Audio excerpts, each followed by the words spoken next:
I know who I want to take me home. I know who I want to take me home. I know who I want to take me home. Take me home. Closing time. Time for you to go out to the places you will be from. Closing time. This room won't be open till your brothers or your sisters come. So gather up your jackets, move it to the exits. I hope you have found a friend. Closing time. Every new beginning comes from some other beginning's end. Yeah, I know who I want to take me home. I know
Demo Day this afternoon in Tel Aviv, and to thank you all for joining us. And we would start with a short video, please.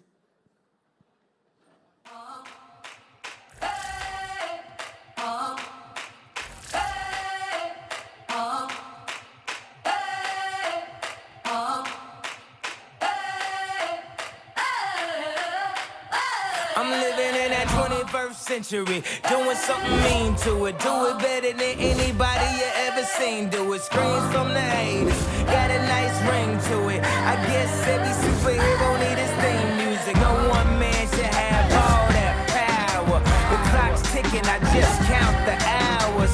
Stop tripping, I'm tripping off the power. Broken, the school's closed, the prison's open. We ain't got nothing to lose, motherfucker, we rollin'. Motherfucker, we rollin'. With some light-skinned girls and some Kelly Rollins. In this white man world, we the ones chosen. So good night, cool world, I see you in the morning. I see you in the morning.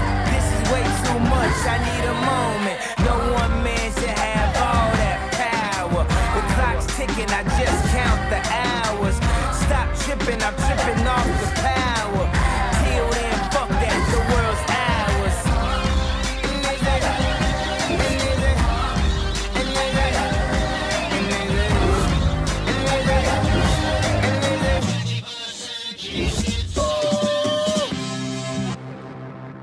Wow.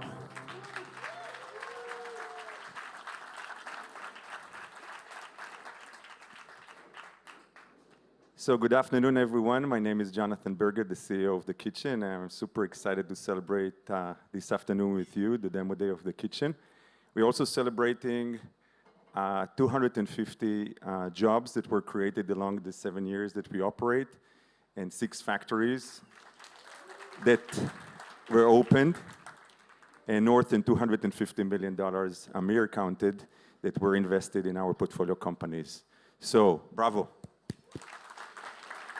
Without further ado, I'm welcome to the stage the chairperson of the Strauss Group. This is Ofer Strauss. Okay. Wow. Wow. Hello, everyone. What an exciting event for me. Jonathan just failed to mention I am the chairperson of the Strauss Group, and today I'm the filibuster between Jonathan and the main course, which is the 19 startups which are actually going to share with us their vision. So I decided to take it upon myself to talk about, as always, the issues on our hands. So first, welcome. It is our first physical meeting after, well, 2019. It was 3 years. So it's great to see all of you.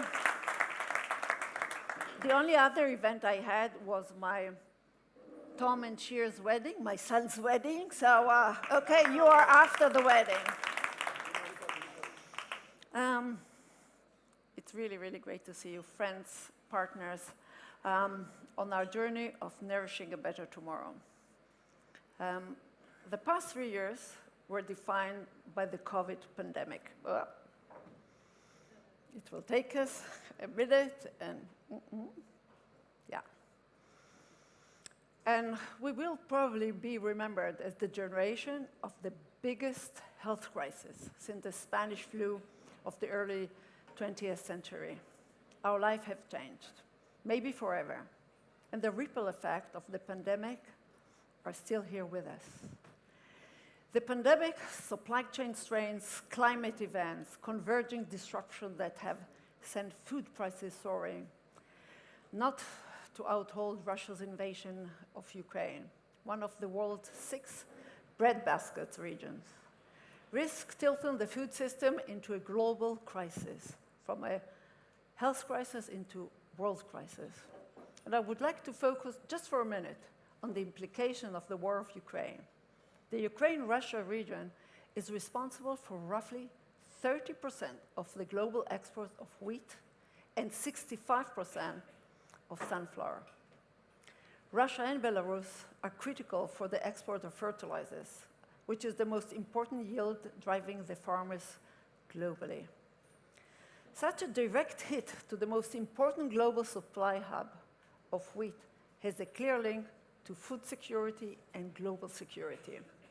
We are definitely on the verge of another era, from a health crisis into a completely new thing for us, our generation, even our children's generation. We are calling it the Era of Scarcity. And it's a structural scarcity. In the words of the Bank of America, we are running out of everything. Not only natural resources, but there is also a scarcity of people and scarcity of innovation. We are closer than ever to a reality where the supply won't be able to meet the demand. There are formidable forces and forecasts that say that by 2030, we will need twice of the Earth's resources to keep up with demand. According to certain researchers, the Earth could run out of fresh water as close as 2040. By 2025, 3.5 billion people could live in water-scarce region. It's just tomorrow. Left unaddressed, scarcity of food, energy, water, land, and other key resources has the potential to trigger geopolitical tensions like we've never seen before, driving poverty, state fragility, economic instability, structural inflation, and strategic resource competition between major powers are here. We feel it already, and some say are here to stay in the near future. I didn't realize I needed this crisis to understand the real significance of food in our lives, as I was born into this category. However, the pandemic served as a reminder to us all, a reminder of the really important role that food has in our life in the most basic way. Sheltering at home and feeding our families. So, it is basic, but food is big. Not just because of our size, $8 trillion industry, 10% of the global GDP, 10 billion people employed in our industry, mostly women. Food is big because of our industry impact on the 8 billion people who live on our planet today, and the next 2 billion people who are joining us by 2050. The industry size makes us responsible for cultural connection. It makes us responsible for people's sense of security and livelihood of the planet. Food has an impact on the implementation of all 17 sustainable goals: poverty, education, inequality, and peace. So they say we know the world. In the UN goal, they say we know what the world needs. And we say here today, we are here to make it reality.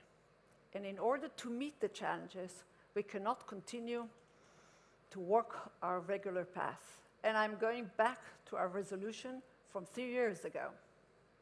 We must reimagine, renew, and reassure our whole supply chain in order to keep with the future. The challenge is bigger than ever. We must address it, and address it now. We will have all to join forces: government, industries, NGOs, public and civil society. As we face this era, we will have to change our behavior. Put a stop to the unproportioned food waste that we see. We will need to adjust regulation, change the way industries work. The traditional ways in which the world has been producing and consuming food simply doesn't work anymore. We need to change. And in order to feed 10 billion people, we will have to increase our food production by 56% without using more resources, as we currently use already 50% of the world land and agriculture. So we are all here today to talk about food technology and to solve the issues of the future today. We're here to talk about the solutions, not the issues. While I lay out all the tasks we face, we're going to hear from 19 startups from Kitchen 1. Kitchen 2 is on its way, who will not only present the challenges, as I did, I told you that's my topics all the time, but they're going to talk about the solution. They are part of a bigger ecosystem here in Israel and around the world. We see the importance and the urgency of innovation and inventing solutions to secure the future we want to see. I can assure you we're all here at the right place and at the right time.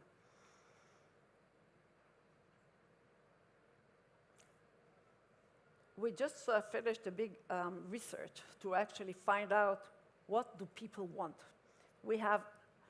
And what we saw is that people have such big expectations as if the crisis I was just talking about is not around.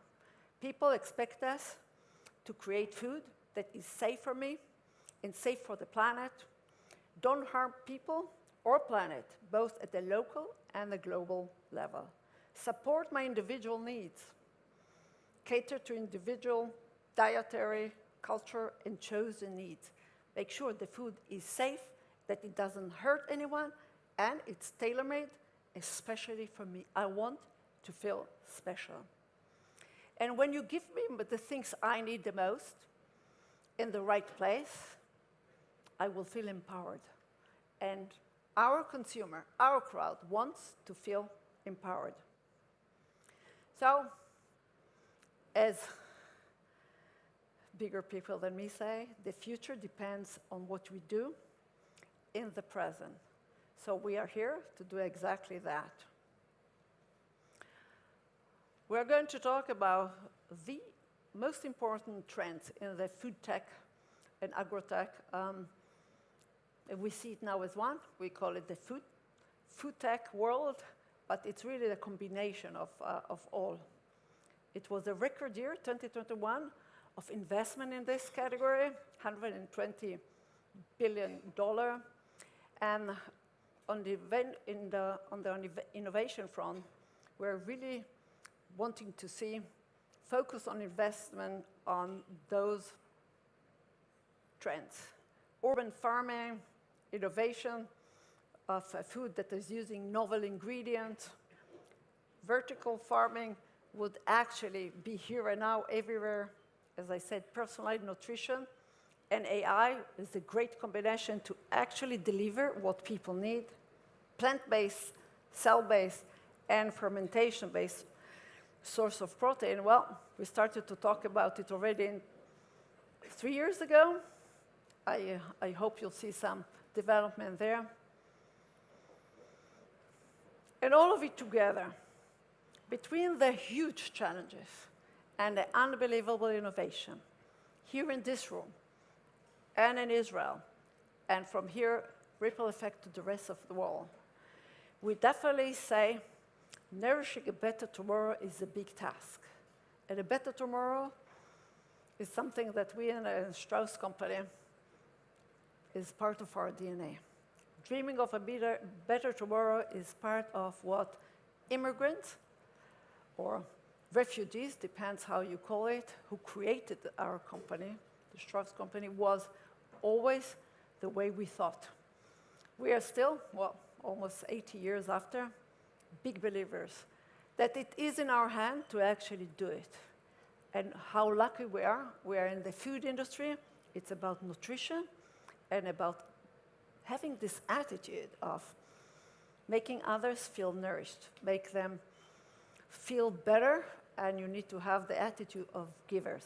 So, with our new purpose in hand, which we launched almost a year ago, we feel that we want to be your partner in this journey of nourishing a better tomorrow for ourselves and for everyone around us.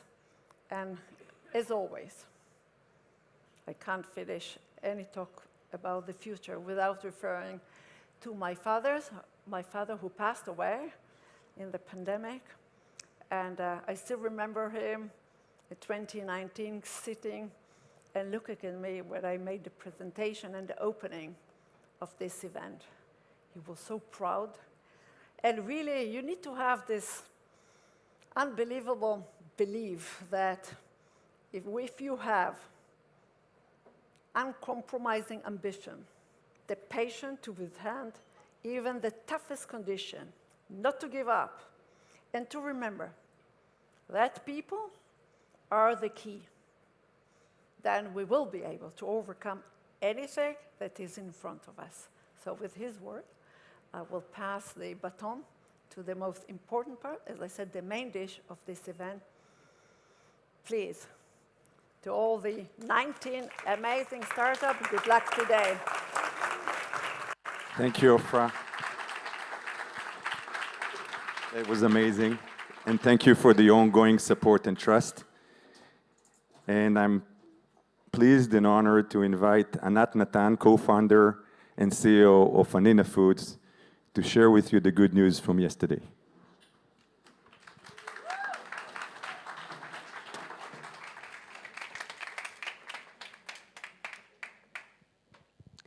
Hello, everyone. My name is Anat Natan, and I'm the CEO and co-founder of Anina Culinary Art. Life is busy, trust me. I have 3 kids. So what actually people want these days when it comes to their nutrition? They want taste, above all. They want health, convenience. But just imagine if they could have excitement in their food, they would actually have it all. And what happens when all needs are met? It creates a revolution and changes the market the brand is playing in. Well, not all categories are lucky. When you look at ready meals, this is what you see today. And consumers are compromising. When it comes to convenience and simplicity, it's there. But once they want to combine it with any type of health benefit, they're out of luck, or they at least to be. Hi, we are Anina, and we make art from food. Our technology, above creating this magnificent capsule and this magic, that from these capsules we are able to have ready meal, healthy and beautiful, enable us the technology to control when and how the capsule would break down during the cooking process. So you get delicious and multi-texture meal every single time. Meet the next generation of how we're gonna consume our meals, because we're gonna stop compromising. There's no need. 100% natural, ready-to-cook meal. This is rich in vegetables and nutrients and made from food waste. This is 2 cups of vegetables out of 3 recommended a day for an adult, 17 grams of fiber, and 20 grams of protein, only from there is inside of these ingredients. And how do we do it? We pack nature. We know how to encapsulate the beauty of nature and have all these ingredients in one capsule. Our technology starts from selecting the most delicious ingredients and then dehydrating, making them shelf-stable, simple to carry, 12 months of shelf life, a magic. We actually have a patent, and the idea is creating the laminates and then creating the capsules. And the beauty is, look at the market, is enormous. $52 billion and growing, and probably the only thing that the COVID had done well for Anina. Well, we have check marks in all the needs, in the fun, in the fitness, in the fun, and in the fast, and in the friendly. And the friendly is because we incorporate food waste and ugly produce in the production process that we have. So we actually meet the SDGs that Ofa just mentioned before. big applause. We launch our market in the Israeli market this month.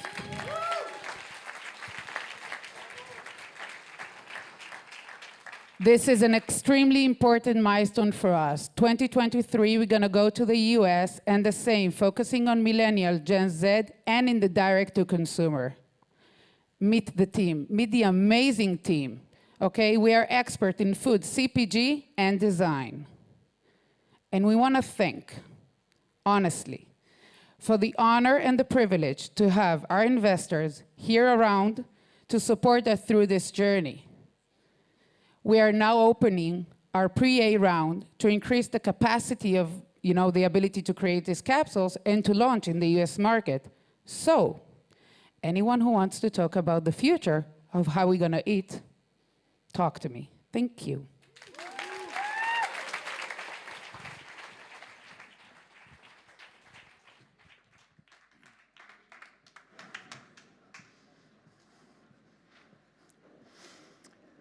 Amai is sweet in Japanese, and we make great-tasting designer proteins, with the first protein being Swilin, which targets the sugar paradox. We all love sugar, but sugar is toxic, and yet there is no alternative. Sugar underlies the metabolic syndrome, and now 50 countries have already implemented sugar taxation. And sugar is not only bad for our health, it's also bad for our planet, contaminating air, land, sea, affecting the lower socioeconomic class the most.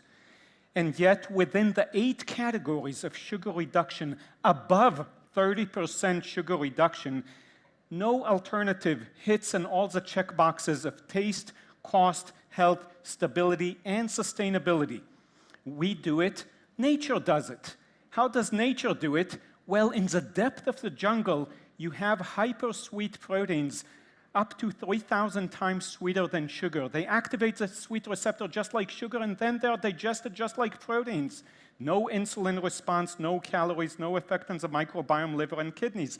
However, they are very expensive, low stability, and a suboptimal sweetness profile. We solve this using the ProCube platform.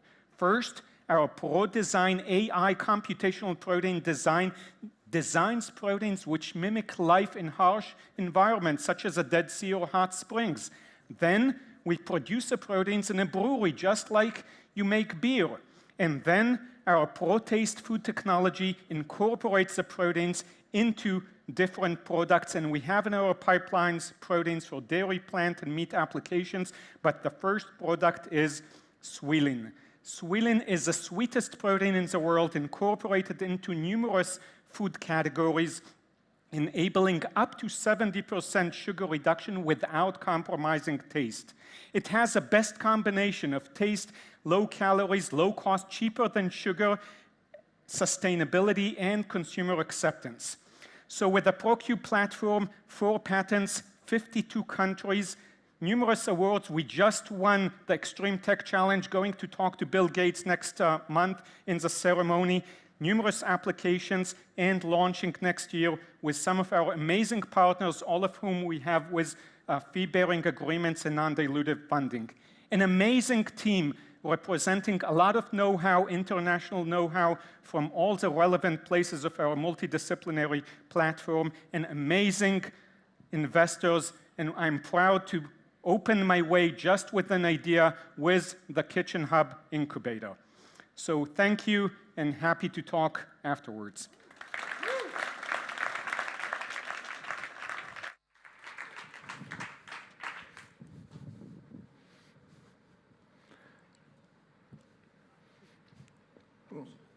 Cool.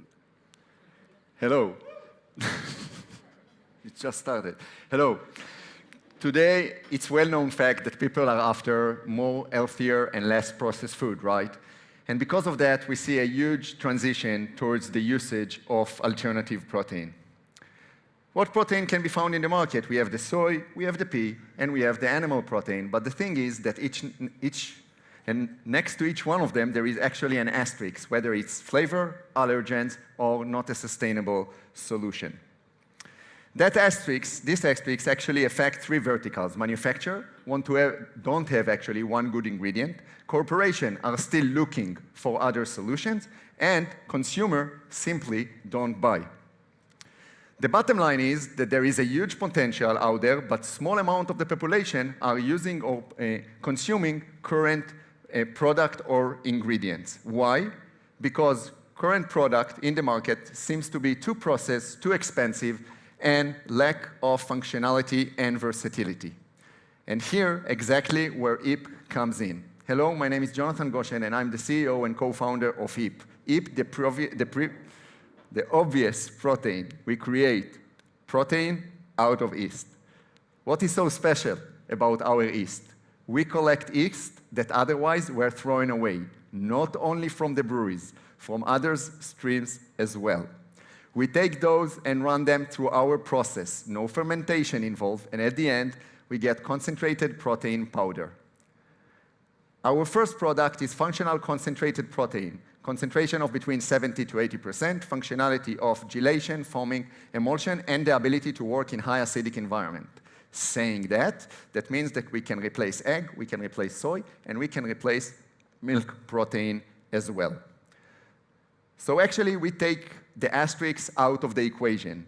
We have a protein that is concentrated and functional, a protein that can be easy scale up because we are using existing production line. It's a nutritious protein with a PD cost of 0.95, no allergen, a protein that can act on the bulk arena and the functional arena, and sustainability, circular economy, and upcycle food is not a slogan, but rather the real thing.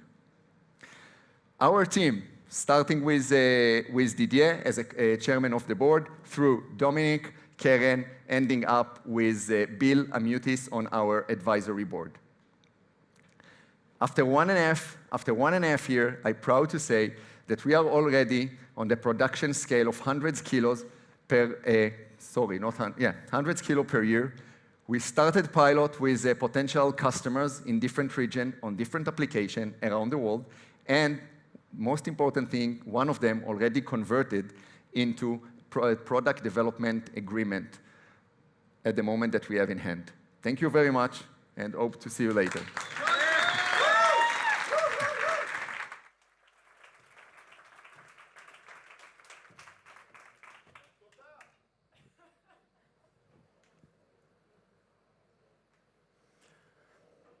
Good afternoon.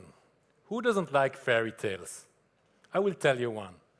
Once upon a time, there were consumers who wanted to change the world and reduce the consumption of animal-based proteins and products. So companies appeared like magicians and promised them the moon, great taste, great texture.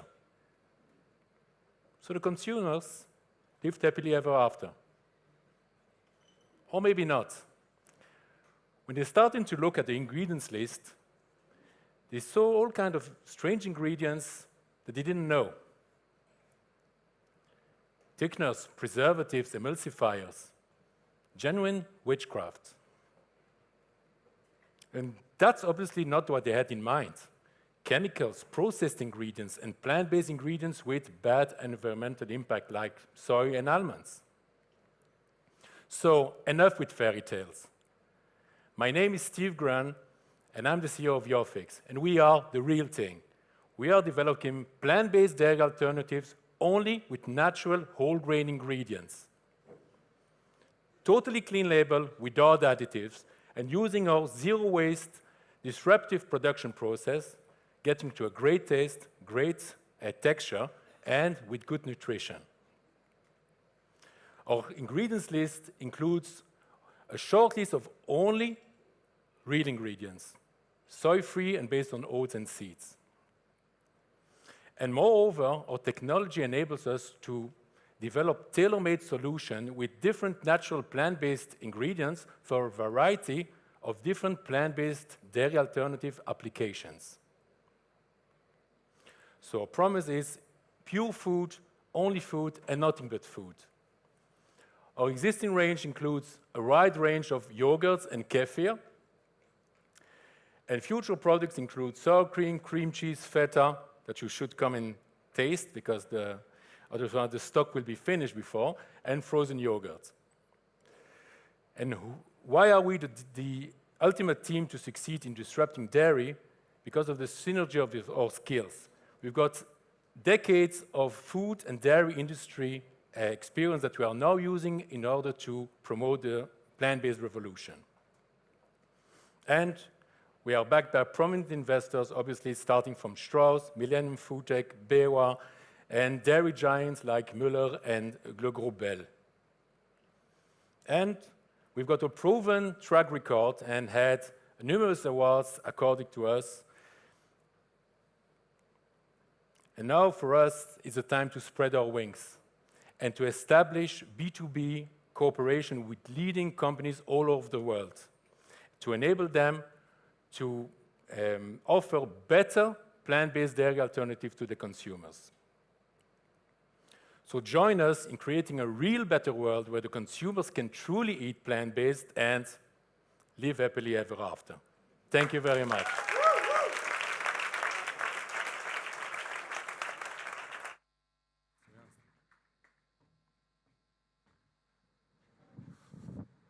Hello, everyone. Excited to be here and see all these, wow, amazing people. I'm Shalom Daniel. I'm the founder and CEO of Mush Foods. And before I begin, I want to do a quick survey. Please, everyone who cares and really actively want to do something to change for a better world and a better food system, stand up. Come on, quickly, quickly, quickly. Only if you care. If not, you can sit. Now, only the vegans keep standing. All the rest sit.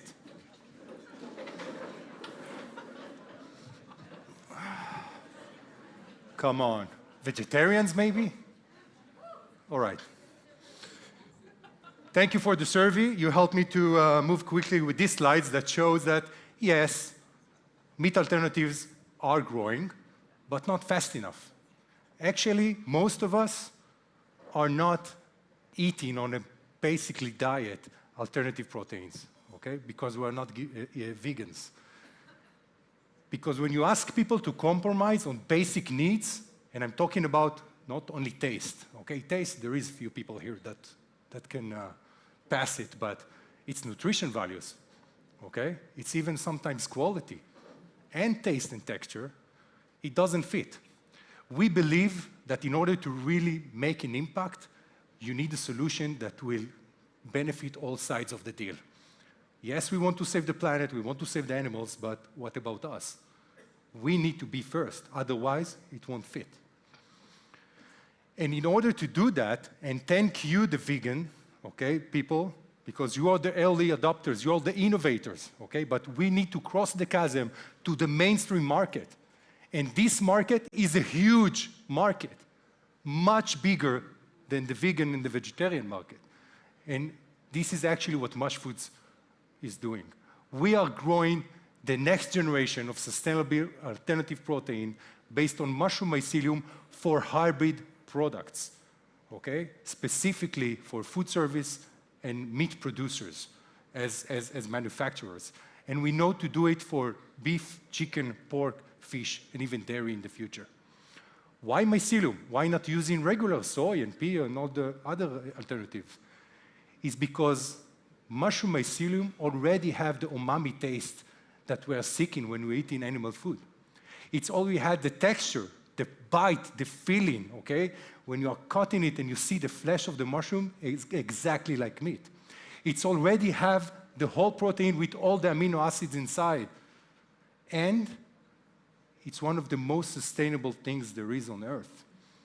We know to grow the mycelium on organic waste, on side streams, okay? So actually, we are taking food from Strauss, from the coffee plants, and I think one of them is here. We are taking waste from soy, we are taking waste from beer industry, and we are growing new food on it. How? In a very efficient way. We know to grow the mycelium instead of to the substrate underneath the ground, we know to grow it massively above the ground. So it's actually per square meters, we have much more biomass to feed people. We are only cutting it, we are chopping it, we are flavoring it, and then we mix it together with beef or with chicken, for chicken nuggets, or with sausages. And we are reducing the meat consumption in the meat products. I co-founded the company together with the Kitchen and Migal Research Institute, which is the best research institution in Israel for biotechnology, precision agriculture, and fungi. And within 8 months and $1 million that we raised from the Kitchen, from the Israeli Innovation Authority, and from Milk and Honey Venture there, we managed to go from Petri plates to 22 square meters growing room and starting pilots with leader food service companies and meat production here in Israel. And now we're starting even abroad. Thank you for that, and I hope you will enjoy the next of the evening.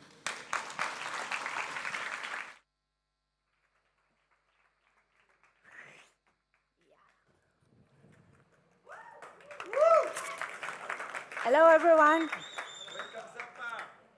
Hello, everyone. Meet Mila. So 20 years ago, when we wanted to consume proteins, we would probably eat eggs, fish, dairy, all of those proteins that we all know. But due to the climate change and the growing population, we all understood that we need to reduce our animal-based consumption, and we need to find new sources. Look at that. Thanks to those great companies, we have a plant-based industry. But customers, they are declaring for more. They want more health, more good ingredients, and things that they will understand. The category is growing tremendously, but still, we have a huge challenge. Let's zoom into meat. When we are looking at a real meat, we can find carbs, proteins, things that we are all know and understand. But when we are looking at meat alternatives, we are seeing 20 ingredients on the list, a lot of ingredients that are chemical sounding, and we don't understand what we are eating. And it is ultra-processed products. Hello, my name is Adara, and I'm the CEO and co-founder of Mila. Our mission at Mila is to create new ingredients for the plant-based industry. Our mission is to create clean label products and enable the industry to create shorter lists of ingredients. Plant-based protein, let me tell you, doesn't have the ability to connect. They don't have the ability to hold water. This is why they will need the help of external ingredients. The most common one that we see in all plant-based products called methyl cellulose, and it mostly will come with more chemical sound ingredients called hydrocolloids. So meet Mila. Mila will change and revolution the category by creating new treated protein that eliminate the use of methyl cellulose and hydrocolloids. Look at that. Those are products that we created in our lab with our new treated proteins. We got superior texture, superior juiciness. This is clean label products, and you can taste it here with a shorter list of ingredients. You can create better products with Mila. We are starting from meat replacement, but the potential is huge. We can see methyl cellulose and hydrocolloid in each of one of plant-based products that exist right now in the market. We're a B2B company, and we now know how to treat different kinds of proteins.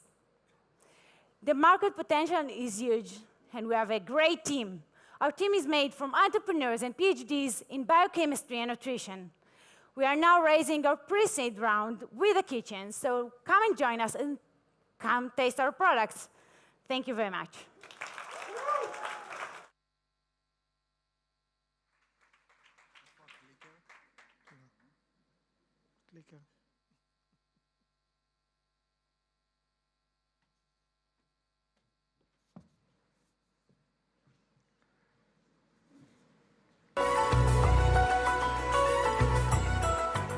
God forbid, it can happen. At least we have a good health services so we can feel safe. Do we? Did you know that by 2030, more than 10 million people will die from healthcare and food-associated infections caused by surface contaminated by antibiotic resistance bacteria? 10 million people, more than cancer. So what can we do? We can sanitize. How often? Once a day? Twice a day? Every hour? Well, it's not really matter because it's not working, and the problem is growing. I am Ofer Shoam, Biofence CEO and co-founder. Together with the Kitchen Hub, we founded Biofence in 2018 to provide a better way to ensure surfaces free from bacteria. It is a fact that dangerous bacteria like Salmonella and Listeria are present in the production lines and can cause food contamination. The food companies are putting endless efforts to provide a safer food. Surfaces are sanitized daily, but minutes after applying the sanitizer, it is no longer active, leaving the surfaces unprotected and allow bacteria to grow and reach high level. We need to sanitize again and again to maintain good hygiene. There must be a better way. Biofence brings a new way of keeping surfaces safe. Our patent polymer embedded into different kinds of coatings for different kinds of materials, like concrete, metal, plastic, and more. So now, when the sanitizer meets the surface, it is stabilized. In this way, we prolong its activity for days, weeks, and even months, and provide surfaces free from bacteria. Our coating technologies solve a continuous Listeria problem in a highly sensitive poultry production site. We demonstrate that we can free the environment for any trace of Listeria and Salmonella day by day and provide higher level of hygiene. Ongoing project in leading local and global food companies clearly demonstrating that we are creating a new standard of hygiene. The food sector, the health, and the hospitality sectors are seeking for a new approach, and we are answering a growing demand for a higher level of hygiene in a $4 billion market. With a winning technology, talented team, and a highly experienced board of advisors, we are ready to go. Come, join us in that exciting journey. Thank you.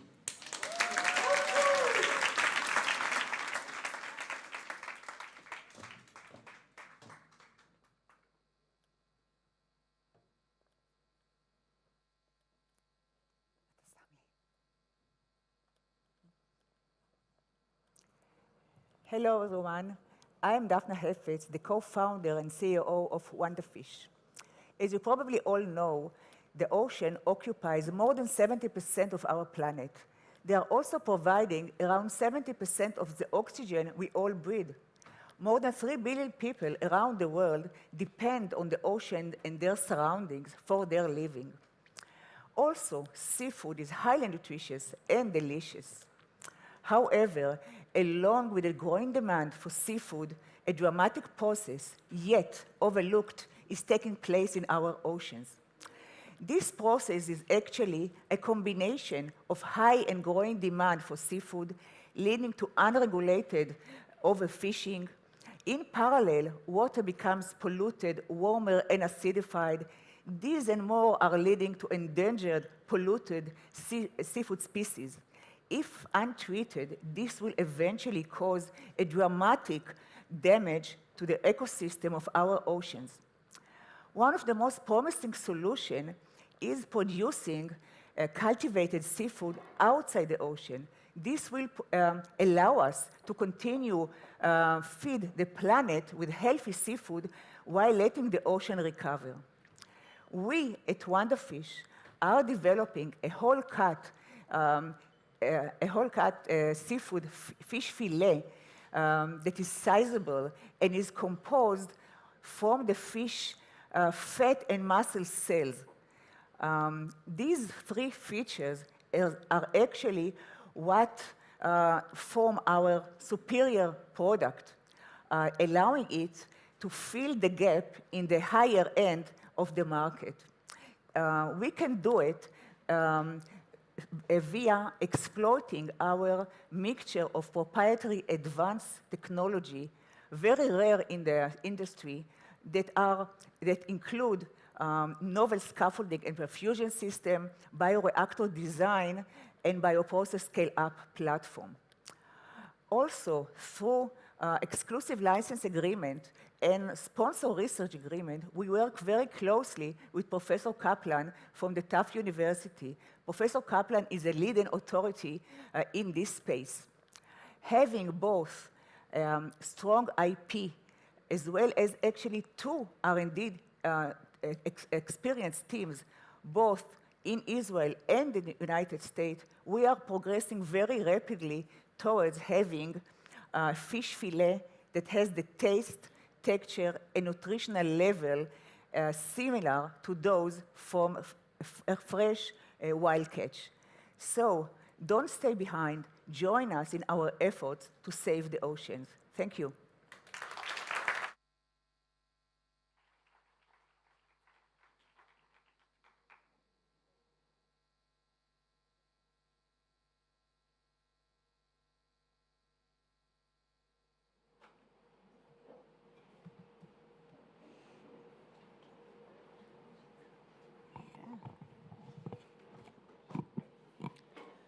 Hi, everyone.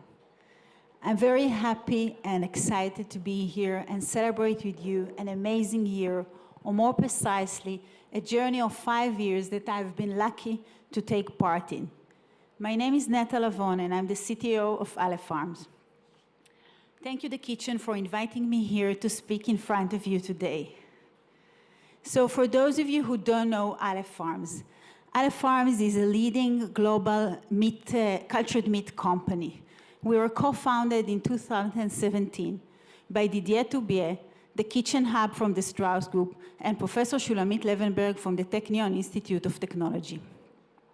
In the last 5 years, we have been working day by day to make the transition of the food sector into a more resilient and sustainable meat production methods. We were the first to show cultivated beef steaks to the world back in December 2018, to be followed by meat in space in 2019. And last year, we have shown our bioprinted ribeye steak, the first in the world to be printed from meat and fat cells. What differentiates Aleph Farms from other companies is our scalable production system with a clear path to cost parity. Our meat is made from natural cells without genetic modification and without immortalization process. We focus on quality beef steaks, the most valuable to our consumers, and a key to consumer acceptance. And we are committed to net zero carbon emission by 2025. We truly believe that these core differentiators are our advantage over other companies. So what are we celebrating? We are celebrating our move to a new facility in Rehovot, 65,000 square feet, which actually has a pilot production facility as part of it. This is a state-of-the-art facility. Thank you. This picture was taken this morning, and this is the line that's being ramped up to be operational very soon. We also celebrate the agreements that we have signed with partners from leading food and meat companies, among them BRF in Brazil, Thai Union in Thailand, Mikarna in Europe, Cargill in the US, Mitsubishi in Japan, and Shiljeongdang from Korea. It took me a lot of time to learn it. This year, we have widened and deepened these relationships. And finally, I want to share with you the final steps we are into today's making sure, working with the regulator to allow our launch in 2023. I told you, we have a lot to celebrate. In Aleph Farms, we believe that we need a village in order to reshape the food system. If you want to join us, please come and talk to me. Thank you very much.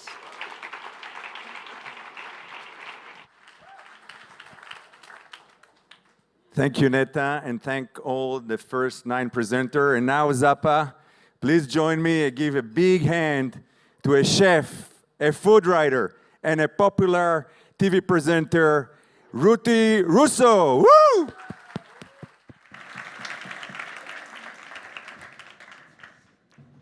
Hello, everyone. Take a deep breath. I'm not here to pitch. I'm here to tell you a little bit about the behind the scenes of the reality food shows on television. I'm here to gossip. And first of all, I'm the one putting real meat on screen. This is no-tech goulash. Well, my name is Ruti Russo. I'm a chef, a food writer. I'm a lecturer. I teach a broader discourse about food tech on Reichman University.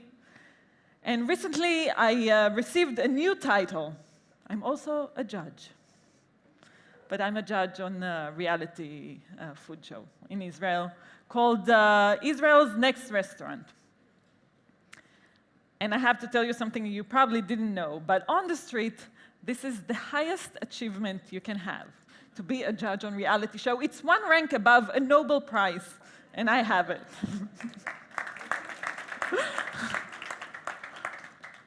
My personal culinary path started probably when I was born.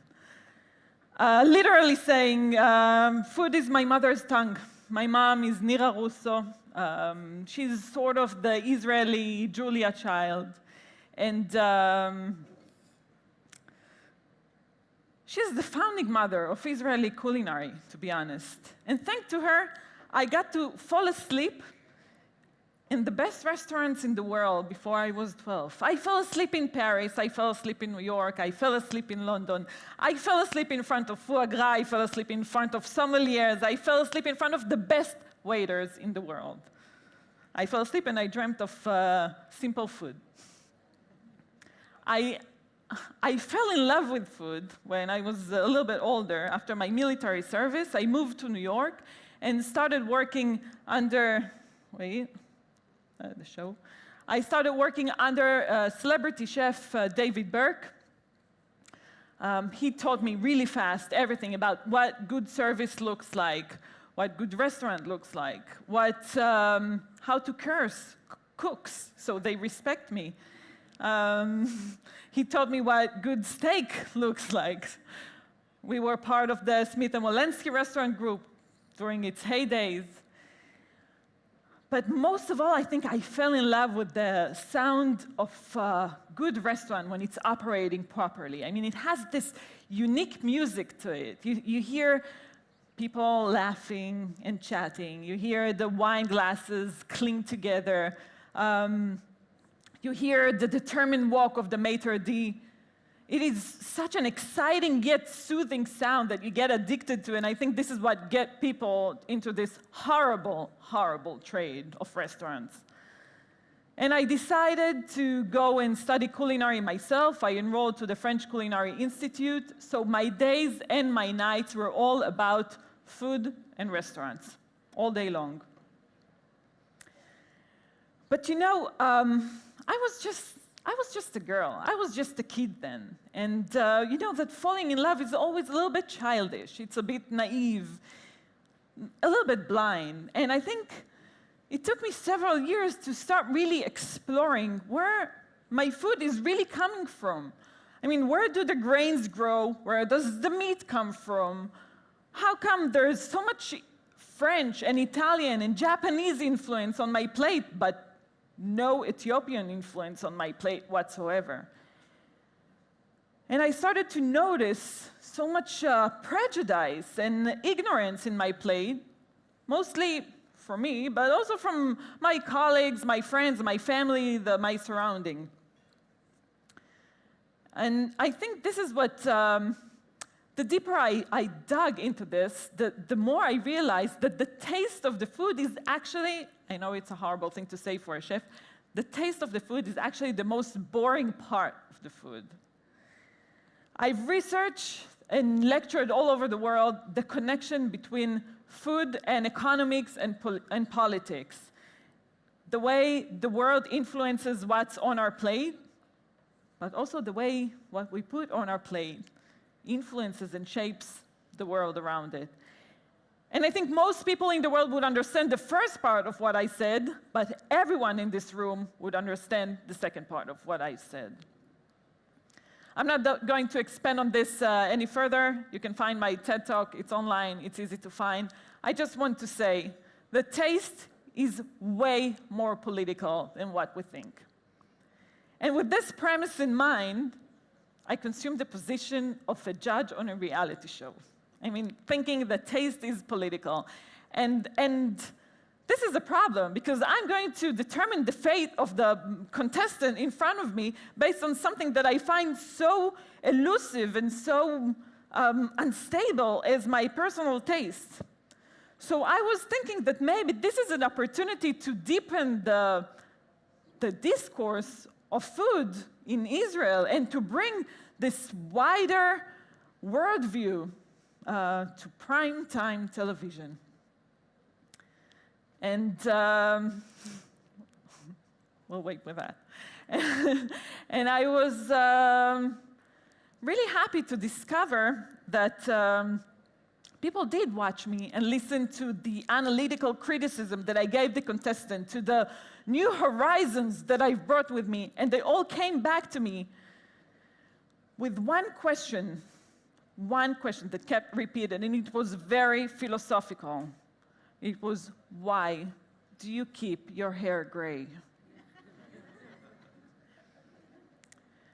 Well, I can laugh about it, but the truth is, being a judge on a reality show is harder than you might think it is. First of all, it takes, for one episode of 1 hour, it takes about 14 hours of shooting, meaning with no rest. You shoot for 14 hours straight, and sometimes you do more than an episode a day. My first day, we started at 5 in the morning, and we ended at 4 in the morning the following day. And it's a little interesting to see the dynamic. You see us, how fresh do we look? And it's interesting to see the dynamic your cognition goes through those 23 hours. I mean, you start fresh, your thought is articulated, it's well formulated. But as time goes by, around the 10th hour, it starts going down, and then around the 14th and 15th hour, you reach rock bottom, or what the science and medicine describe and define as complete stupidity. The only thing that goes in your head, and it doesn't matter what happens in front of you, and it doesn't matter what people tell you, is just, what? I mean, what? But don't worry, because after 19 hours, you get re-energized again. And you become super cheerful, but also psychotic. This is where reality TV really starts, at that stage. I remember there was one time, it was 2:30 in the morning, okay? And I got into an argument with Asaf, one of my fellow judges, about the contestant in front of us. And I was filled with energy, but also crazy, with no self-awareness. And I was looking at the plate in front of me, at this stupid dish, and the only thing I had in my mind that I'm going to take this argument until death. I mean, we've been arguing about contestant all day, but this one, I'm going to fight until there are two options. Either he backs up, or one of us is coming out of the studio on a stretcher. And this seems like the logical thing to do, the right thing to do. Well,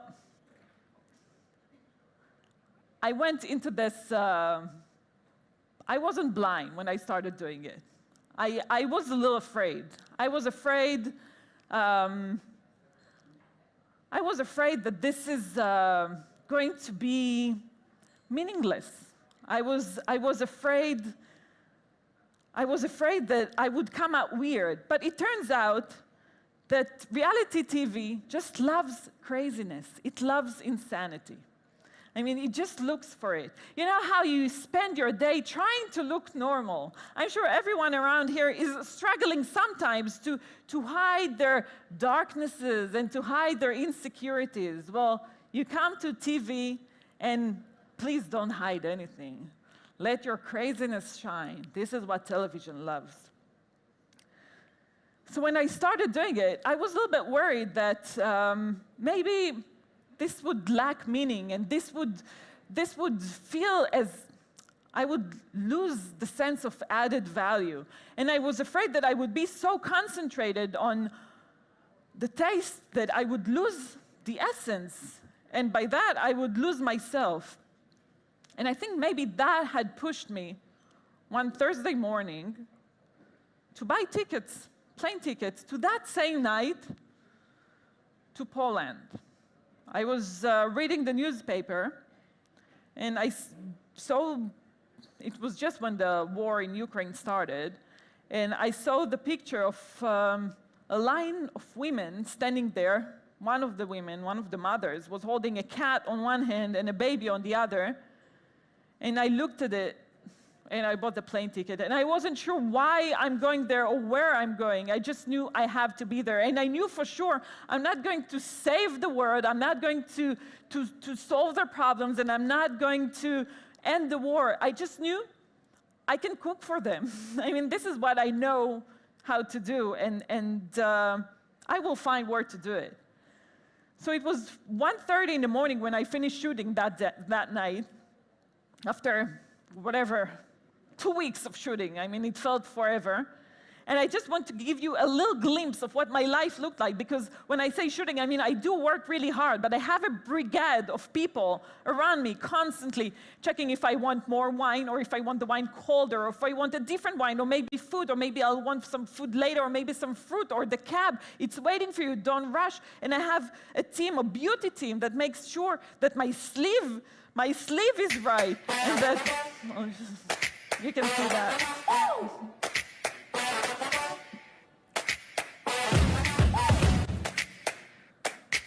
And my eyelashes, they check my eyelashes all the time. And I leave this and go on a plane to a war zone where people suffer, and there is so much sense of detachment.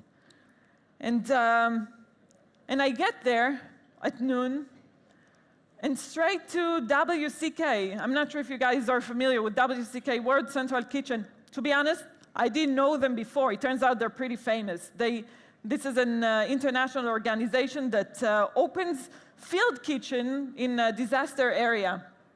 And I go there and I introduce myself to Monica, who runs this huge operation. And I tell her, I mean, I can do anything you want. I can peel the potatoes. I can peel potatoes. I can do the dishes. Whatever you want from me, I can do. And I go inside, I meet volunteers from all over the world, not too many of them, but most of them don't have any experience. So I find myself, after 3 hours of peeling potatoes, I've been promoted. I got my own boiler. I mean, this is the term I'm using to describe this huge pots that we were using to cook all this huge quantity of food for the refugees. And I got my own boiler, and the first thing I decide to do there is to cook goulash. You remember the non-tech goulash, the non-tech goulash I showed you at first, but this is not the goulash you make at home. This is made from 150 kilos of meat, from 100 kilos of vegetables. You put water in it with the garden hose. You just leave it there for several minutes. You season it to taste with 3 kilos of salt. I'm talking about huge quantities. And at some point when I'm mixing with this big paddle, the 2 chefs that are working with me, they want to add broccoli into my goulash. And I start fighting with them, and they look at me like I'm crazy because they don't understand that I've just mastered the art of arguing with other chefs about culinary concepts. I'm like, there's not going to be any goulash in my, any broccoli in my goulash. The goulash came out perfect. We put it in vessels. We take it to the border, to Medica and Korchova. These are the most hectic borders where Ukrainians pass to Poland. And nothing makes you ready to what you see there. I mean, you look at it, and it looks like a very expensive Spielberg production, but it's not. It's reality. I mean, there's no editing, no director there. This is reality. And what you see is hundreds of thousands of mothers. You see mothers with babies, and you see mothers with trolleys, and you see mothers with that frightened yet threatening look that only a mother can have when she feels in danger. And out of all these mothers, suddenly a woman comes to me and she says, "Can I please grab an apple?" And I said, "Sure, take an apple." And I give her the apple, and she starts telling me, without me asking, that she's been driving for 49 hours straight back and forth to Ukraine to pick up people that were left behind and need to get to the border.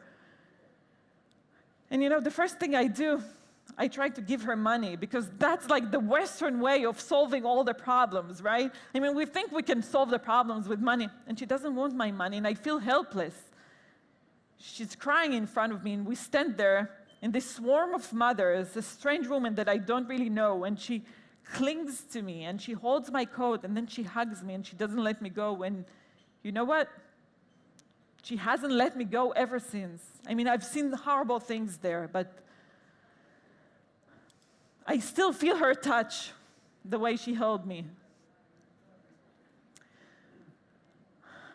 Being present in a place like this just like breaks the reality, the way you conceive it. It melts the floor under your feet. It makes you understand that this sense of security that we feel is just an illusion. The only thing that is real is our actions and what we do, and we have to be responsible for what we do. And I think this is why it's not really surprising to see that so many food people, the people that really work with food, got engaged in this crisis in Ukraine. I was sitting there with Shai, and she told me about the amazing thing that Strauss has done, the Strauss Group has done in the Ukraine border with the Ukrainians. And I was so excited, but I was not surprised, because when you decide that one global problem matters, you can't decide that the other doesn't. I mean, it just works that way. And I think this is why I find the Israeli FoodTech arena so exciting, because they don't only, they shape the world of food of tomorrow for everyone. And just one second. They shape the world of food for everyone. And I know to do an exit is wonderful, but I've met so many of the people presenting today. I met in person, and I know in person. And it was so exciting to see that the reason they get up in the morning is not to do an exit, is to make a change, to be part of a change, to be a significant part of the change. And this change can be an apple and a hug, or like the people you meet here, it can be a much bigger thing. And if I can share one last truth with you before I go, is no matter what, don't add broccoli to your goulash. Thank you, everyone.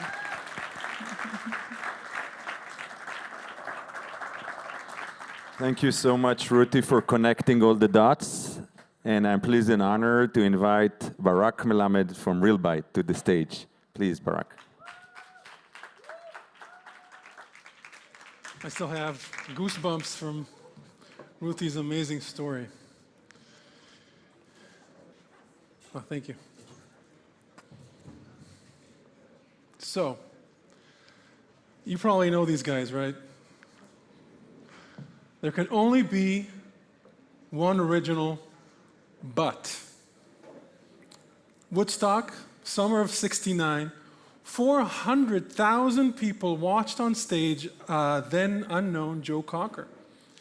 His version of With a Little Help from My Friends is probably the best made cover ever to any song, full stop. You can clap if you agree. That's right. And it's not a copy. It stands on its own. There is no other Ferrari. Nothing beats an ice-cold Coke. No Meryl Streep alternative. But there are others that made us learn more about what we love, and in the process inspired us to take our own path. Today, food tech startups from all over the world, some of the best are actually in this room, are trying to mimic meat. This is not just another thing we're trying to best, it's generations of memories that are entwined in our culinary history, an experience that's part of the family, an echo of a living organism, a poetry of biology that's been put out on our plates for thousands of years. And so, history has taught us well. If we wish to create something unique, something truly unique, we can't just make another copy of the original. It needs to stand on its own. My name is Barak Melamed, and I am the CEO of RealBite. RealBite is a brand-driven, clean-label meat alternative startup. As you can see, compared to the other brands out there, RealBite is the first of its kind to use fresh, local ingredients, no binders, no emulsifiers. Our technology has made the food additives in the food we all love redundant. So I guess the big question that's on everybody's mind right now, is it any good? Well, we went to a nice university that Ruti just happens to teach there, and we asked a few students. So let's watch.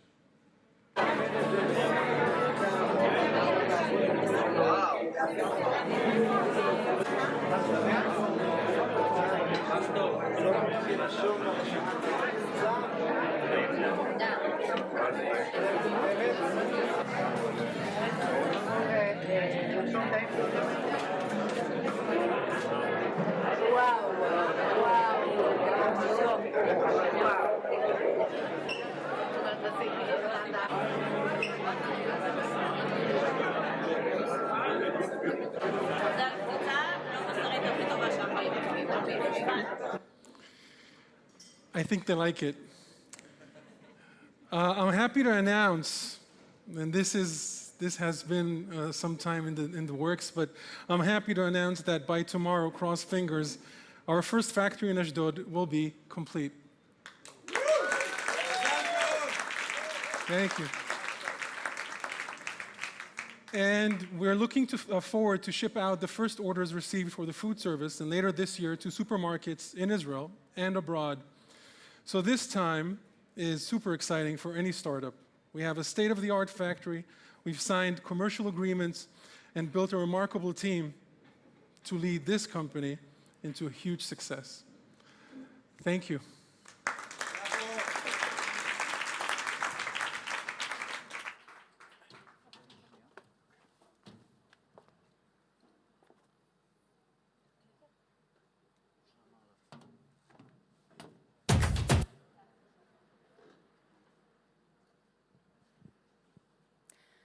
In millions of homes and restaurants around the world, at this very moment, this is what's happening.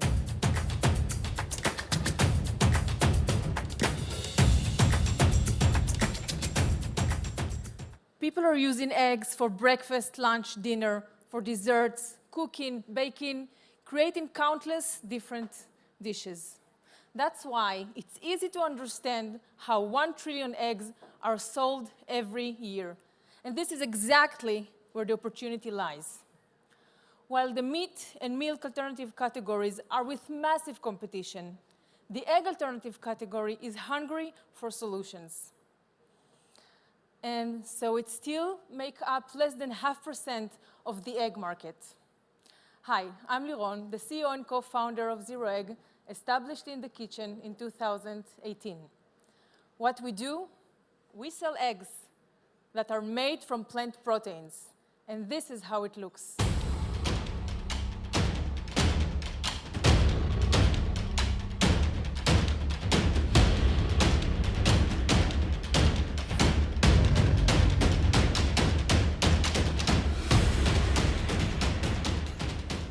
What our customers in the US are doing with our product?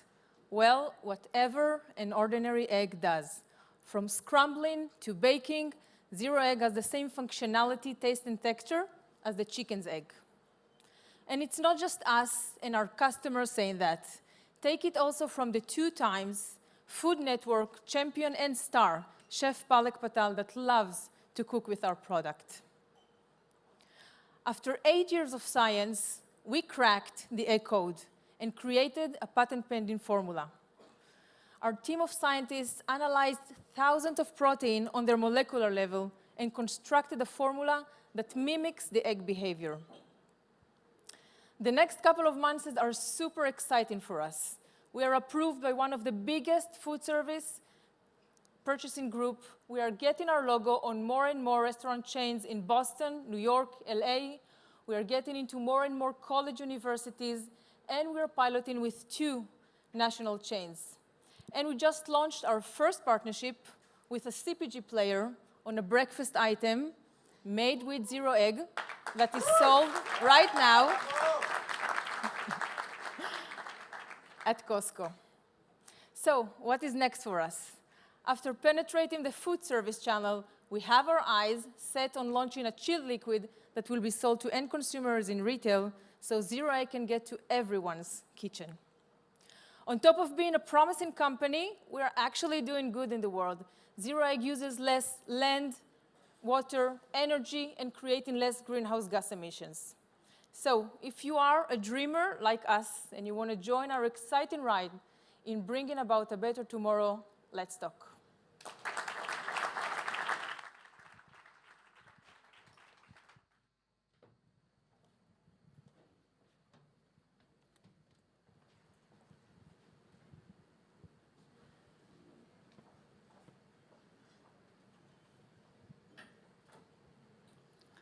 What are you doing? Don't you know that this is an unhealthy product? Are you serious? You're also drinking a not-so-healthy product. It is rich with sugar. But this is a healthy sugar. No, sugar is sugar in synthetic and in natural drinks, and there are 3 types: sucrose, glucose, and fructose. And there are much more sugar in natural drinks, like 11% in orange, 16 in mango, and 20 in grapes. This is a lot of sugar. The food and beverage industry are in a mission to reduce sugar. While most of the companies are trying to replace sugar in recipes, we at Better Juice are actually reducing sugar from its natural source. Hi, I'm Eran. I have a PhD in biology, and my last role was the VP of a food processing company, and I tried to find a solution to make a real low-sugar jam. And I'm Gali. I'm a biotechnologist and food engineer. I worked in the industry for more than 20 years in the 2 biggest dairies in Israel. So what are we doing? We have a unique bioconversion process. We produce enzymes, immobilize them, and fill the bioreactor with those immobilized enzymes. While the juice flows through the bioreactor, we convert the different sugars, the glucose to gluconic acid, the fructose to sorbitol, the sucrose to dietary fibers. We can reach up to 80% sugar content. We can create juice, puree, and concentrate up to 60 bricks. And juice serves as an ingredient in many other applications, like ice cream, fruit in the yogurt, jam, and we can treat also honey and maple. The market is huge. It's $100 billion market, juice alone. But when we add all the applications and wine, it can cross the $800 billion. And we are already better. The industry is our customers, and the relations with the industry is our most important interest. With each of those logos, we have a different relations, from feasibility tests to piloting our technology, collaboration agreement, and even commercial agreements. We are already commercial. We installed our first commercial unit last January on the West Coast. Nowadays, they are validating the product. We're collaborating with GEA, a global manufacturing company, to supply our bioreactors. GEA are the process equipment leader worldwide. And we have the ability to piloting our technology on different continents. In mid-July, we will open our first in Germany, our pilot plant, so you're most welcome to visit us. Our technology is patented and it was approved in Europe, and we applied also 2 other patents. We have self-affirmation in the US, which means we can actually sell our product in the United States, and we applied for novel food in EFSA. So come, join us to the juice revolution. Because we offer a better juice.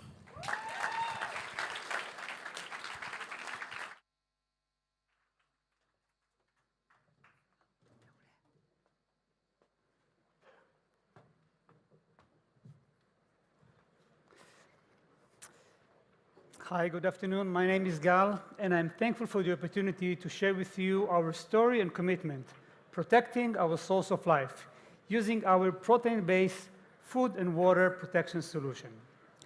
The general notion is that when it comes to food and water safety, you don't compromise, right? Well, in reality, we do, as most effective preservatives are not healthy and even harmful for our long-term health and for the environment. And the reason for this compromise is simple. Less harmful preservatives are not effective enough in killing all the required pathogens. Let's take, for example, this delicious, enjoyable meal. By the time it lands on our table, it contains preservatives such as BHA, nitrate, and others, all recognized as harmful. Not the kind of stuff you really want your family to be exposed to. I'm thrilled to present you with a breakthrough in food protection. Based on antimicrobial short protein, we have developed a powerful protein-based solution which is both effective, safe, healthy, and simple to incorporate into food and water products. And how does it work? Well, using our patented technology, we mix a unique formula of natural essential amino acid, our body building blocks, creating a powerful protein-based solution which protects food and water from the relevant pathogens such as Listeria, Salmonella, E. coli, Pseudomonas, and others. When digested, our protein is broken back to its natural essential amino acid, unaffecting our microbiome and providing essential nutrition to our body. This game-changer solution breaks the problematic link between material toxicity and efficacy, transforming food safety from a liability to an asset, which is beneficial both for traditional food as well as for new food, such as cultivated meat.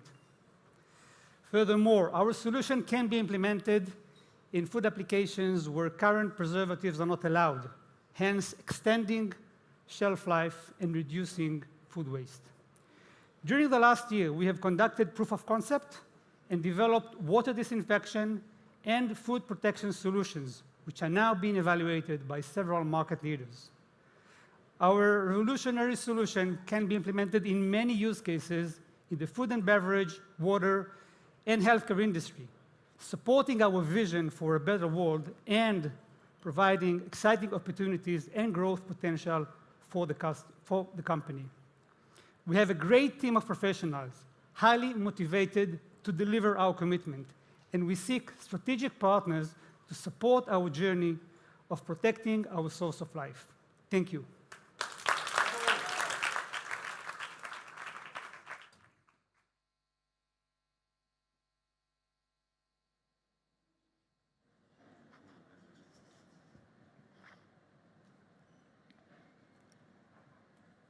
Hey everybody, happy to be here. My name is Owe and I'm the CEO of Vanilla Vida. Vanilla, one of the most popular flavors in the world. We see it in many different applications and products. As for last month, a research by Oxford Institute see that vanilla is also the most beloved flavor in the world. Good news for Vanilla Vida. You not believe that 94% of the flavor that everybody loves actually coming from synthetic vanillin. Mostly come from oil. Only 6% coming from the natural ingredient. The reason? Very difficult, growing, processing, all the supply chain. But I want to focus on one thing, climate change. One cyclone that can hit Madagascar can destroy up to 80% of the global production. We understand that extreme weather is becoming more and more common all over the world. This is a huge problem to our customer. But here is the potential in this market. We're talking about $3 billion market, but the production capacity is only 1.6. It means that we already have a gap in the market. And we are not only for the gap. We're here to help the world by using advanced technology to transform some of the synthetic to use natural. Vanilla Vida is a combine of an ag tech and food tech company. We control the entire production chain from seed to the final ingredient. We're doing it by 3 different departments in our company. Our agriculture department is here to bring the most efficient growing protocol that we can do it anywhere in the world in greenhouses. The second department is our actually edge of the company, and we can produce the highest quality product based on indoor curing that can be a tailor for our customer. The last department is the automation, and by having automation, we can bring the vanilla to the Western countries, reduce cost, and have a better quality product. We established in 2020, we are currently 17 employees, we have amazing strategic investors, we already have paying customers, and we're scaling up our operation in a quarterly basis. In the last 2 years, we engaged with more than 80% of the potential customer globally, and based on their feedback, we actually have the confidence about our product and our technology. What you see here is the feedback from our customer, and the result here that we have 3 times more vanillin compared to the other related high-quality product in the market. Why so important? Because our customer need less vanilla for the same amount of extract. And if we can save them money, we're doing a great job. Because we have a good result in 2021, we start to get the demand order of millions of dollars to our product. In the beginning of 2022, we raised our A round, and until today, we raised more than $15 million. In the next couple of quarters, we will be happy to engage with new customers, investors, share our vision, and think together about the future. Thank you very much, guys.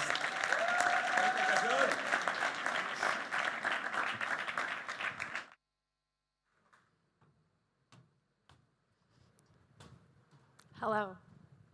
My name is Roni Zidon Eyal. I'm the VP Business Development of Imagine Dairy, where we're not just imagining, we're making the future of dairy products possible. Dairy industry is about to face a change. We consume dairy products since ancient times, but the truth is that this industry is no longer sustainable. The dairy industry itself is in charge of 3.4% of the total greenhouse gas emissions worldwide. For reference, aviation is in charge of 1.9%. This actually means that we're better off sending cows flying on airplanes than we are breeding them for dairy products. This is why consumers are not waiting for demo days like this one. They're actually already looking for alternatives. But some of the alternatives that are out there are still far in sensory and in nutritional properties. We want to help close this gap. We want to help people switch to the alternatives, but we want to offer them the same familiar experience in a sustainable manner with nutritional properties that are superior. This means better protein profile versus the plant alternative. It means cholesterol-free, lactose-free, antibiotics-free, growth hormone-free. We do that by precision fermentation. We produce 100% animal-free dairy proteins that act just like those that come from cows, but we produce it in a manner that is only a fraction of the environmental cost versus the regular dairy products. We use yeast and filamentous fungi that have been used by mankind for centuries to ferment food. So these are things that basically we eat their products every single day. The challenge, however, for commercialization is the cost. This is why we're not seeing these products already across shelves worldwide. The cost for the production is still high, and reaching cost parity is the holy grail of this industry. Our novel approach has a solution for this. It is based on 15 years of extensive research that stems from Tel Aviv University. We're the only company in our space that is integrating system and synthetic biology across the entire development cycle. This enables us to reach high yields and cleaner downstream processes that are easier and cheaper. And therefore, we can offer better cost. We are already improving the cost 50 times versus the starting point, and we're not resting there. We want to continue to push the boundaries of science and of this industry forward and to lead it. Our technology is protected by 7 different patent families, and we're continuing to increase our IP portfolio. So far, we just recently announced our seed round of $28 million. I'd like to thank some of our investors that are here today. We also, on top of the investment, thank you. On top of the investment that we got from Strauss Group, we have a joint development agreement with them, meaning that we're working together to make these products a reality and to bring them to the shelves as soon as possible. We recently moved to a new facility and labs, and we're in conversation with some of the world's leading food groups. This is all possible with the incredible team behind me of the brightest minds. We're 13 full-time employees and growing, nearly 50% women, nearly 50% PhDs. And if you dare to imagine and make this a reality, come talk to us. Thank you very much.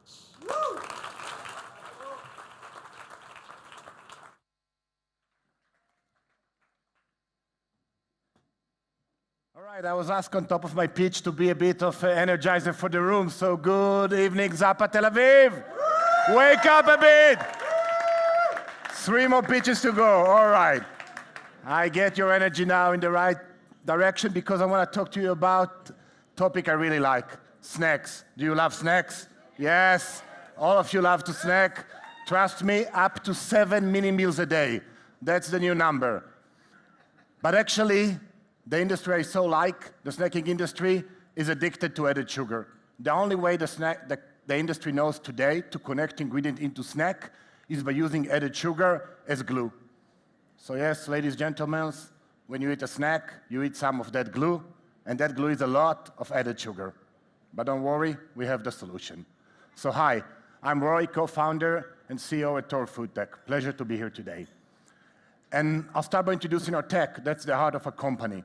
A patented tech called iWeld.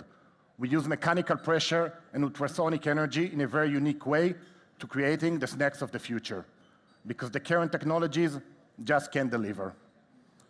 And look what our tech can deliver already today, bite-wise and label-wise. Artisanal look and feel that you cannot find anywhere, and the cleanest label in town. So we are ready to meet the needs of the new generation of consumers. Let's see some of that beauty, yeah? And actually, it's a wide platform. So we can already today disrupt more than 200 billion revenue business with our platform. So it starts with savory to sweet, from culinary cheese bite and all the way up to get that unbaked crackers, gluten-free, and jerky and protein snacks, which actually spearheading our efforts into the meal replacement section. So one technology and a wide platform. And yes, we are live and kicking. So this is from our plant in Tnuvot, which we just launched last year. It has all the highest quality credentials in the world already, including GMP and FDA approved, allowing us to support our massive growth agenda for our rev for the next upcoming years. And now let's start with some good news. So our successful collaboration with Mondelez is speeding up. We started with a bit, I would say 100, 200 stores on the West Coast. And as of last week, we have entered together with Mondelez into Sprouts, probably the coolest retailer in the US today, on shelf. And you know, we love US, but Israel is in our heart, Ofra, so that's one is for you. So very soon, it's like 20, 30 days, you can start counting, we're gonna launch in Israel, under the Upland brand, with the Strauss Group, a dedicated series of products. The story around that, it was developed by the marketing team of Strauss, together with the R&D team in Tor, more than a year of hard work, with, I would say, one thing in mind, really meet the local flavor of our consumer that we all love here in Israel. So, Ofra, thank you for your support from day one all the way to the shelf. Much appreciated. And Europe is our next challenge. So in Europe, we're going to do it our brand with a new series of product. I'm sure you're all curious about the naming, the branding, how it's going to look like. You've got to be a bit patient.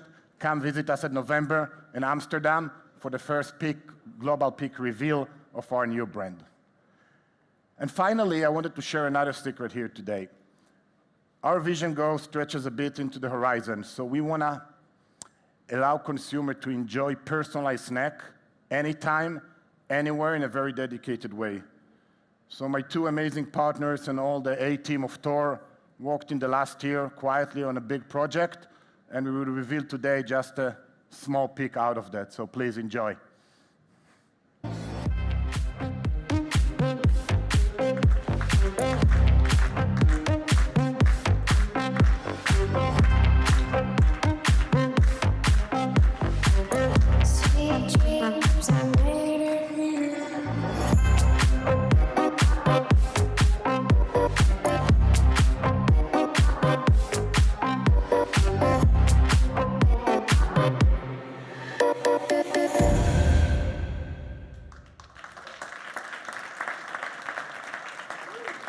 Less than a minute, 40 seconds, a few pushes on an iPad, and you get your own personalized bar within seconds. So those are 3 dreams, but in total, we turn dreams into reality. So come join us into our journey, turning the world to a better for you place. I was Roy, thank you.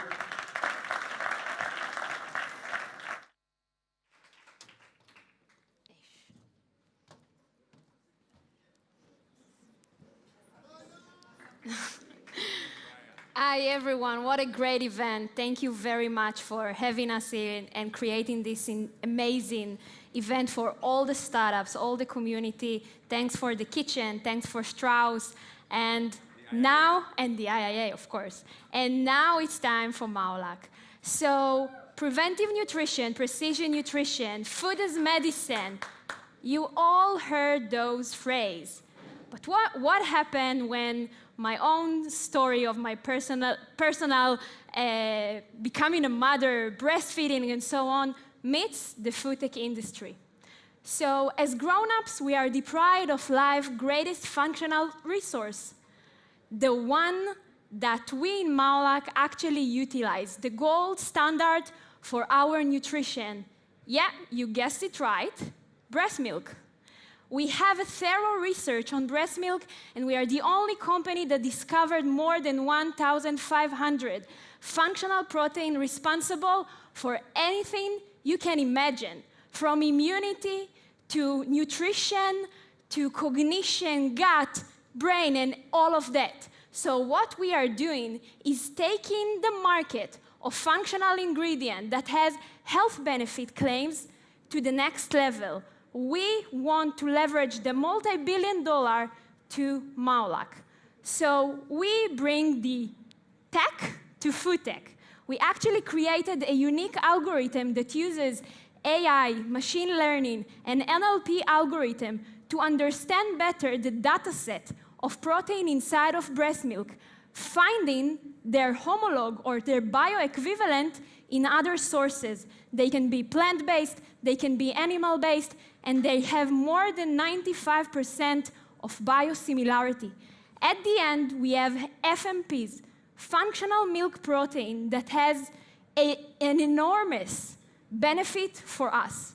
Another thing we took from breast milk is its ability to have a better effect through our gut and to actually absorb better. So we are the only ingredient that actually you can cook without lose its functionality and put it inside of pasta or any other thing and still remains all the good things of the product with our health benefit, that there are all what the best you can find in breast milk. We already have a successful POC, all the preclinical data for our product. We are focusing on 2 main products. The first one is for athletes. The second one is for gut immunity that would boost our health. At the end, we are a B2B company. We want to produce, and another very important message for us, in 2 weeks from now, Maolak would have its own pilot facility in the north of Israel to produce our FMPs, and basically we bring it to the table for every one of us here in Israel and worldwide. So, thank you. This is the amazing team of Maolak. Give them an applause. So, to wrap it up, we bring preventive nutrition with novel technology, with tech approach for creating the impact ingredient of the future. At the end, we bring the ingenuity of Maolak into day-to-day product. Thank you very much.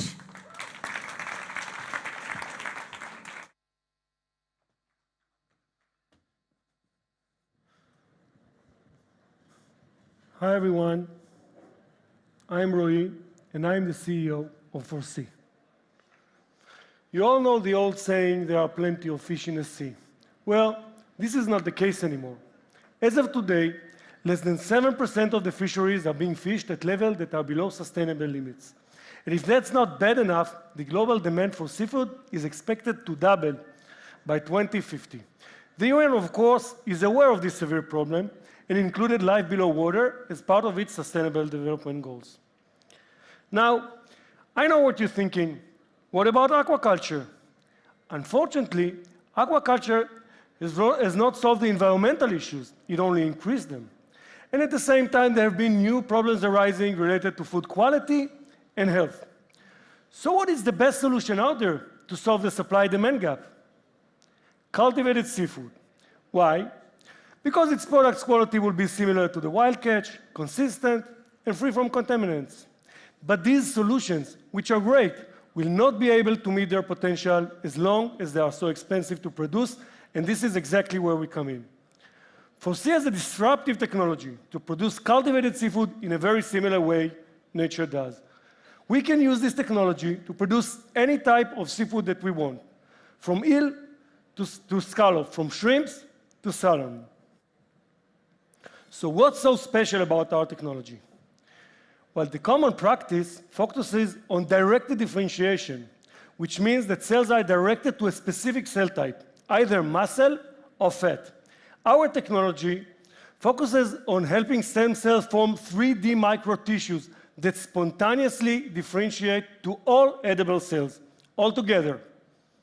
Put and simply, our tissue is a natural composition of fat, muscle, and muscle fiber, just like in nature.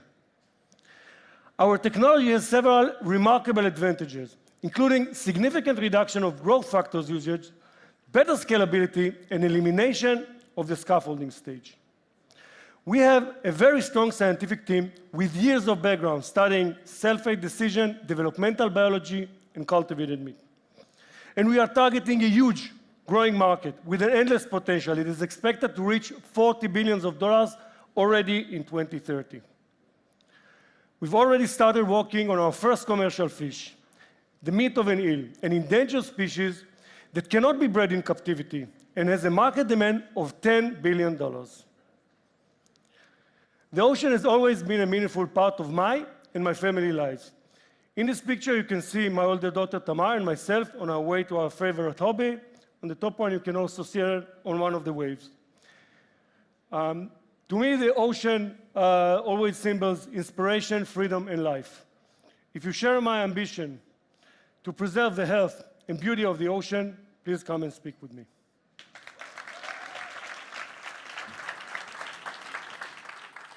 So, not only they work like crazy on those pitches, not only did they work for a long time on the wonderful presentation, but most importantly, they've been doing such a great progress since incorporated, and specifically in the last year. So let's give all presenters a big round of applause.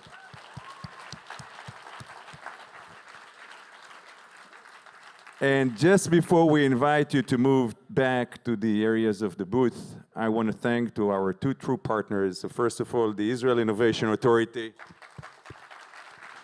for the trust and the support, and for the Strauss Group, the board of directors, the management, and everyone that's helped us bring the startups to where they are today. So thank you, everyone, and see you out there.